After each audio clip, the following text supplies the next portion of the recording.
नमस्कार भाई, पहले वीडियो देखो फिर बात करेंगे।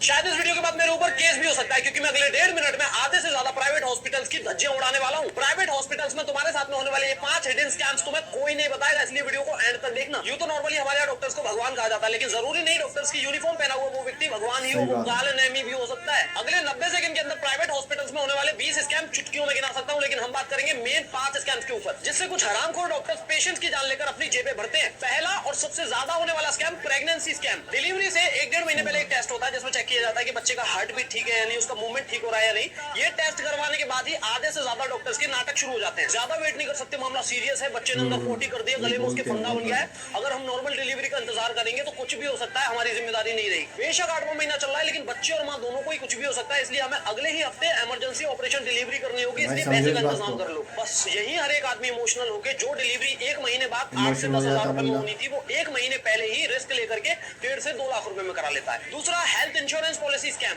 जब भी किसी व्यक्ति को तुम्हें छोटी मोटी चीज के लिए हॉस्पिटल में एडमिट कराना हो तो सबसे पहला सवाल तुमसे ये पूछा जाएगा कि क्या इनका हेल्थ इंश्योरेंस है। तुम्हारे हाँ कहते ही वहां के साथ को समझ में आ जाएगा कि इंश्योरेंस कंपनी को कैसे लूटना है। अब तुम्हें लगेगा कि यार मेरा बिल इंश्योरेंस कंपनी पे कर रही है तो मुझे इसमें दिक्कत क्या है। अरे भाई, अन्न पराया हो सकता है लेकिन पेट तो तुम्हारा है। वो ऊना दूना बिल बनाने के लिए इंजेक्शन और सर्जरी से तुम्हें छेद के रख देंगे, उसका क्या। अगर उस व्यक्ति की बीमारी छोटी मोटी है तो छूटते ही तुम्हें मना कर देना है, क्योंकि अगर हाँ कर दिया तो ये कुत्ते को हड्डी दिखाने जैसा होगा। अब तीसरा है मेडिसिन स्कैम। जरूरी नहीं कि कोई भी डॉक्टर्स तुम्हें दवाइयां लिखे तो वो दवाइयां तुम्हें उसी के स्टोर से या उसी के मेडिकल से लेनी पड़ेंगी। तुम्हें कानूनी तौर पर पूरा अधिकार है कि तुम दवाइयां कहीं से भी खरीद सकते हो। पहले चेक कर लो हॉस्पिटल के मेडिकल स्टोर पे दवाइयों की प्राइसिंग क्या है और बाहर प्राइसिंग क्या है, जहां से अच्छा लगे वहां से खरीदो। चौथा, इमरजेंसी आईसीयू स्कैम। इसमें परिवार को बोला जाता है कि इनकी कंडीशन बहुत ज्यादा खराब होती जा रही है, इनका ऑक्सीजन लेवल गिरता जा रहा है, अगर आईसीयू में भर्ती नहीं किया तो इनके साथ में कुछ भी हो सकता है। अब यहाँ कितना भी गरीब आदमी हो, वो अपने फैमिली मेंबर को बचाने के लिए तुरंत ही आईसीयू में भर्ती करने के लिए हाँ कह देगा, और यही शुरू हो जाएगा डॉक्टर्स के चार्जेस का नंगा नाच। आईसीयू में bed charges, monitoring charges, oxygen charges, nursing charges, doctor charges, uses of equipment charges, और भी न जाने कितने चार्जेस को बिल में ऐड करके उस बेचारे की खून पसीने की कमाई को चूस जाएंगे ये हरामखोर। पांचवा और सबसे मेन, ओवर प्राइसिंग स्कैम, जो ज्यादातर लोगों के साथ में होता है। जब तुम हॉस्पिटल से डिस्चार्ज ले रहे होते हो, इसमें डिस्चार्ज के बाद जब फाइनल बिल पे करना होता है, जब बेचारे ज्यादातर लोगों को जानकारी ना होने की वजह से जितना उनसे बोला जाता है वो बेचारे उतना ही पे करके चले जाते हैं, जबकि बिल में पैसा बढ़ा चढ़ा कर ऐड किया जाता है। एमआरपी से महंगी दवाइयां,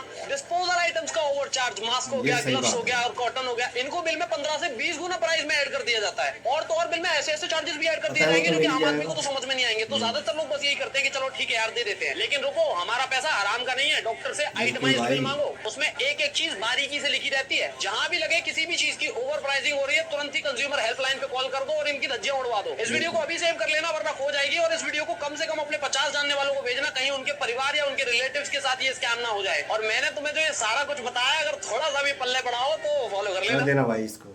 देखो भाई, सबसे पहली बात, किसी का ही पैसा हराम का नहीं है, ठीक है ना। तो ये यहाँ पे एक बारी कोई भर्ती हो जाता है ऐसे हॉस्पिटल में या कहीं जाके, बेचारे का नाजायज़ फ़ायदा उठाया जाता है ना। वो तो फंसा हुआ है बंदा, बेचारा बेड पे मरीज है ना, वो तो करवाएगा ही कराएगा इलाज।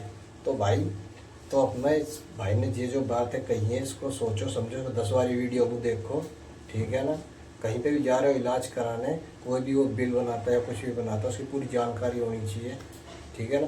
सारी चीज़ें एकदम एक्यूरेट होनी चाहिए जब जाके इलाज कराना उस हॉस्पिटल में, ठीक है ना। क्या फ़ायदा आप लुट जाओ, ऐसी जगह लुट जाते हैं भाई, बहुत सोच समझ के अपना वो कराना, मेहनत से आता है पैसा, ठीक है ना। कोई ऐसे ही नहीं है कि ऐसे ही लुटा दिया। तो भाई सचेत रहो, सुरक्षित रहो। जय हिंद, जय भारत।